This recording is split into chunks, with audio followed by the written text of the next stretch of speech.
wa ashabihi wa mawala ma ba'du. Puji syukur hanya milik Allah. Salawat dan salam semoga tercurah untuk Rasulullah sallallahu alaihi wasallam. Hadirin kaum muslimin yang dimuliakan Allah, kita lanjutkan surat Al-Qadar ayat terakhir ya. Ayat kelima. Salamun hiya hatta matla'il fajr. Salamun hiya hatta matla'il fajr. Pada malam itu salamun, damai, tentram.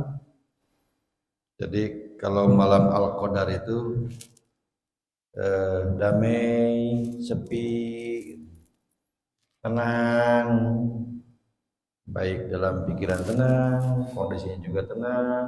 Kenapa tenang? Karena saking banyaknya malaikat yang turun ke bumi sampai pohon pun tidak bisa bergerak. Karena saking sesaknya malaikat turun ke bumi, pohon pun sampai tidak bisa bergerak. Makanya tenang, damai kalau yang turun malaikat. Tapi coba kalau yang turun itu iblis. Kalau yang turun itu iblis, semua kayak neraka. Panas, panas. Bukan panas seperti sekarang. Panas sudah iblis mah. Nanti kita bahas setan itu. Jadi tenang, adem, ayem katanya. Itu pada malam salamun, penuh kedamaian, ketenangan, tentraman. Iya, pada malam itu hatta sampai matla'i, terbit al-fajri, fajar. Jadi sampai dari mulai malam sampai terbit fajar. Malam itu damai, tentram, aman, penuh ketenangan. Nah, itu kondisi malam Al-Qadar. Ya, kita lanjutkan ke An-Nur ayat ke 21. Masih perintah tentang orang beriman yang harus kita perhatikan dan harus kita jaga dan harus kita aplikasikan dalam kehidupan sehari-hari. Ya ayyuhalladzina amanu, wahai orang-orang yang beriman, la tattabi'u, jangan kalian mengikuti khutuwati, langkah-langkah asyaiton, syaitan. Jangan mengikuti langkah syaitan. Ini perintah Allah. Jadi kalau sudah perintah Allah, kalau Allah melarang, jangan mengikuti perintah, jangan mengikuti langkah-langkah syaitan. Lah, ya emang geus pugu dilarang mengikuti langkah-langkah setan teh. Diteruskan we. Jadi jelema anu nurutan langkah setan, apa bedanya dengan setan? Apa bedanya dengan setan? Orang yang mengikuti langkah setan. Jadi kalau orang mengikuti langkah setan, maka dia pengikut setan. Jadi orang mengikuti langkahnya Pak Imam, kita mengikuti imam, kayak imam. La tattabi'u khutuwatis syaitan. Wa may yattabi', barang siapa yang mengikuti khutuwati, langkah setan, asyaiton, barang siapa yang mengikuti langkah setan, fa innahu, sesungguhnya langkah setan itu ya'muru, selalu memerintahkan, bil fahsyai, kepada yang keji, wal mungkar, dan mungkar. Pokoknya setiap hal yang keji dan mungkar itu adalah langkah setan. Kalau langkah setan berarti harus dijauhi. Kalau langkah setan berarti harus dijauhi. Jadi kalau keji itu biasanya berhubungan dengan dosa besar. Keji itu berhubungan dengan dosa besar, membunuh, zina, itu maksudnya ke perbuatan keji. Mungkar, yang namanya mungkar itu kan pengingkaran terhadap sebuah kebenaran. Mencuri, ngomongkeun batur, mungkar itu sok gede amak batur tetap. Itu adalah perbuatan. Kalau kita mengikuti itu, maka itu langkah setan. Kalau kita mengikuti langkah setan, maka apa bedanya dengan yang diikuti? Maka bedanya dengan apa yang diikuti. Berarti persis sama dengan setan. Fainau ya'muru bil fahsya'i wal munkar. Setan itu, langkah setan itu selalu menyuruh kepada perbuatan keji dan munkar. Nah, kadang-kadang manusia juga kan namanya al-insan yang sering digadang-gadangkan al-insanu mahalul khotawan nisyan. Jadi manusia mah tidak akan lepas dari perbuatan salah dan dosa. Jadi kalau saya melihat perbuatan salahnya manusia itu sunnatullah. Sunnatullah seperti contohnya dari siapa? Sejak dulu juga sudah ada. Sejak dulu juga manusia itu pernah salah. Dari awal nenek moyang kita siapa? Nabi Adam. Nabi Adam kan salah. Nabi Adam, kesalahan Nabi Adam adalah godaan iblis, temannya setan. Godaan setan juga sama. Kena juga Nabi Adam juga. Tetapi kita bukan hanya sekedar begini, Pak. Kita bukan hanya sekedar itulah kesalahan orang-orang Islam itu begini. Nabi Adam dia boleh pernah salah. Bukan salah mah. Tapi Nabi Adam mah ngalamun kesalahan oke sakali. Geus kitu terus tobat. Ari urang. Urang berkali-kali. Jadi yang dicontoh itu adalah perbuatan salahnya. Tobatnya tidak dicontoh. Jadi kalau Nabi Adam ngasih contoh ada perbuatan salah, kemudian Nabi Adam juga memberikan contoh tobatnya, bahkan tobatnya sampai menangis dengan ucapan Rabbana, apa doanya? Rabbana dzalamna anfusana wa illam taghfir lana wa tarhamna lanakunanna minal khasirin. Ya Allah, kami telah zalim kepada diri kami sendiri. Wa illam taghfir lana faghfir lana wa illam taghfir lana, kalau engkau tidak mengampuniku maka apa? Rabbana dzalamna anfusana wa illam taghfir lana wa tarhamna lanakunanna, maka kami akan menjadi minal khasirin, termasuk orang-orang yang rugi. Itu doa Nabi Adam. Tobatnya Nabi Adam nah kita mah nyontoh, wah ada boleh Nabi Adam pernah salah. Itu dari contoh tobatnya. Nah, kesan itu makanya manusia yang pernah berbuat salah, kemudian dia bertobat, sebetulnya kalau lihat ibadah dengan kesalahan manusia itu lebih banyak, sepertinya lebih banyak kesalahan manusia.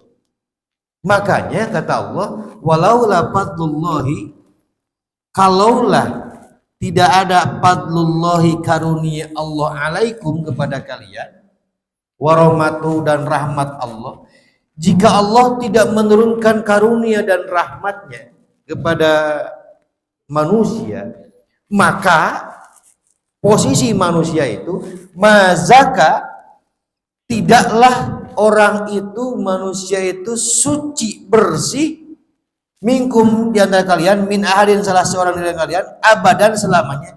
Jadi manusia itu tidak akan selamanya, kalau tidak ada karunia dan rahmat Allah, selamanya manusia tidak akan bersih dari dosa. Saking apa? Saking manusia seringnya berbuat dosa dan tidak pernah tobat. Nah, jangan sampai kesalahan ini terulang kembali. Jadi yang dipikir itu adalah kesalahannya Nabi Adam, tetapi tobatnya Nabi Adam tidak pernah diperhatikan. Nah, kalau kita berbuat salah maka harus, satu kali berbuat salah maka harus tobat. Satu kali bersalah tobat. Satu kali berbuat salah tobat.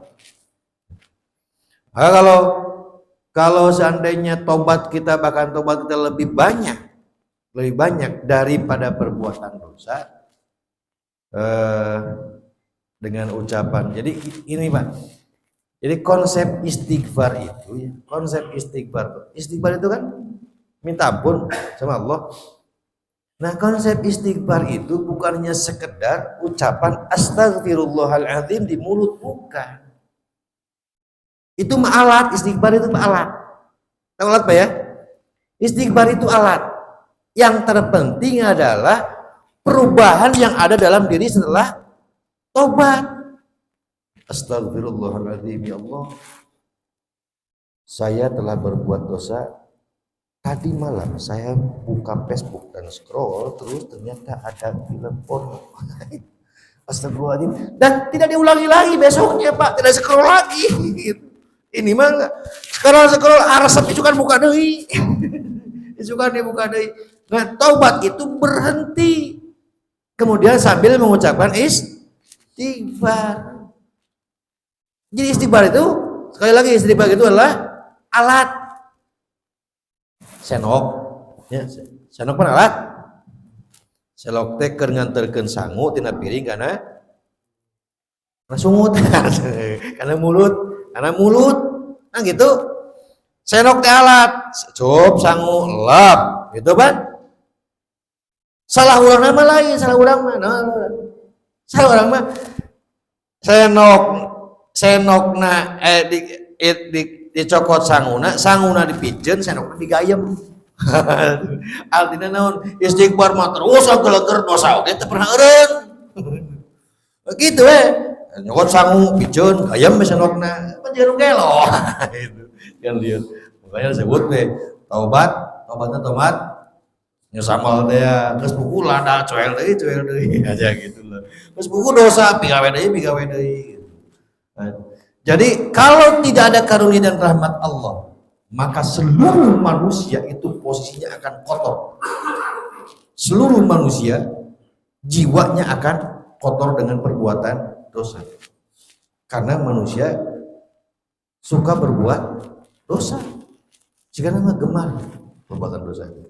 Sekali lagi, jangan sekali-kali melihat kesalahan yang dibuat oleh Nabi Adam. Jangan hanya melihat kesalahannya saja, tetapi lihat juga tobatnya Nabi Adam. Satu kali kesalahan, satu kali tobat.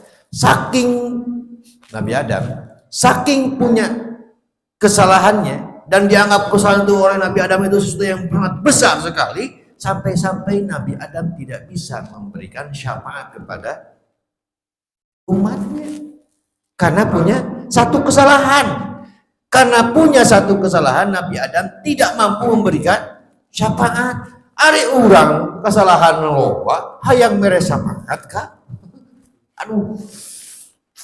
Ampun. Itu ya.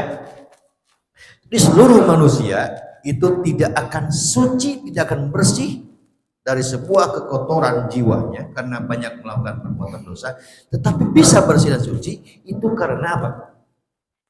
Karena fadlullah, karunia Allah, wa rahmatuhu, dan kasih Allah.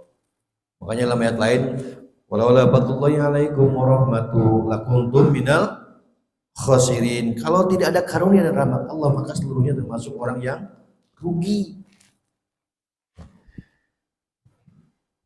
Walakin Allah yuzaki, akan tetapi inilah kelebihan, keutamaan dari karunia Allah itu.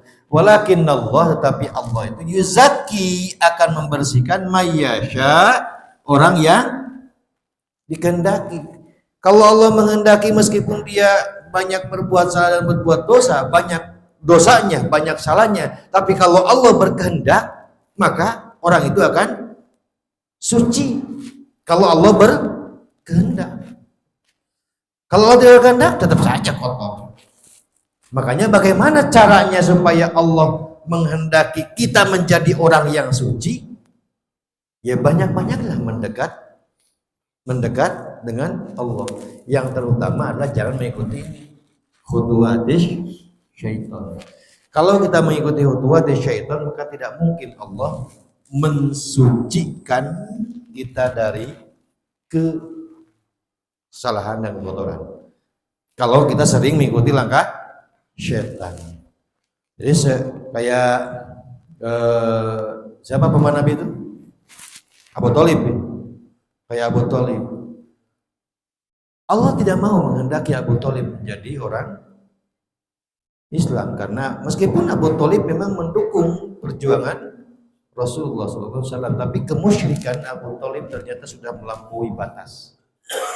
Pahsyanya, jadi pahsyanya Abu Thalib sudah melampaui batas. Akhirnya Allah apa? Allah tidak memberikan hidayah kepada Abu Thalib. Sampai Allah sampaikan kepada Rasulullah, apa kata Allah? Innaka la tahdi. Engkau tidak akan bisa mampu memberikan hidayah kepada man ahbabta, kepada orang, sekalipun kepada orang yang engkau cintai. Sekalipun kepada orang yang engkau cintai.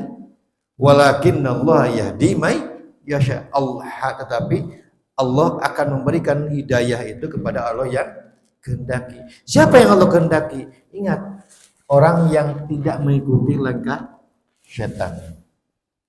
Maka sehebat apapun Pamamat Gogorowokan, sehebat apapun ketua DKM mengajak kebenaran, kalau Allah belum memberikan hidayah, tidak akan turun.